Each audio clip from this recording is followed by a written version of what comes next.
ఆయ్ మనం గోదావరి వాళ్ళం కదండి. మన గోదావరి రైల్వే స్టేషన్ చూశారు కదండి. 30 ఏళ్ళ క్రితం ఎలా ఉండేదండి. ఎంతమంది బతికేటోళ్ళండి. ఇప్పుడు ఏమో రైళ్ళు ఆగట్లేదండి. కొన్ని రైళ్ళు కూడా ఆగట్లేదండి. డమ్మీ చేశారండి. ఆటో వాళ్ళండి, హోటల్ వాళ్ళండి, చిన్న వర్తకులండి, ఈ బాబోయ్ వేలాది మంది బతికేవాళ్ళండి. ఏ నాయకుడికి పట్టలేదండి. కాంగ్రెస్ వాళ్ళండి సామాన్యం చూస్తారు కదండి. అందులోనండి మన గోదావరి అండి కాంగ్రెస్ ఎంపీగా రాజమండ్రికి పోటీ చేస్తున్నాడండి. అదేనండి గిడిగి రుద్రరాజు గారండి. ఈ గోదావరి రైలు స్టేషన్ పూర్వవైపు తెస్తాను, నన్ను గెలిపించండి అంటూ ముందుకు వస్తున్నాడండి. ఆ బాబు గెలుపుతోటనే గోదావరి రైల్వే స్టేషన్కి మళ్ళీ మహాదశ వస్తుందేమో చూద్దామండి. ఎలక్షన్ అండి ఇంకా 3 రోజులు ఉంది కదండి.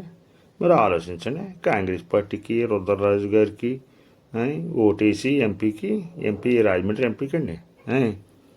ఏమైనా ఎంతైనా గోదావరి కాబట్టి అండి. గోదావరి రైల్వే స్టేషన్ గురించి దాన్ని అభివృద్ధి చేయాలి.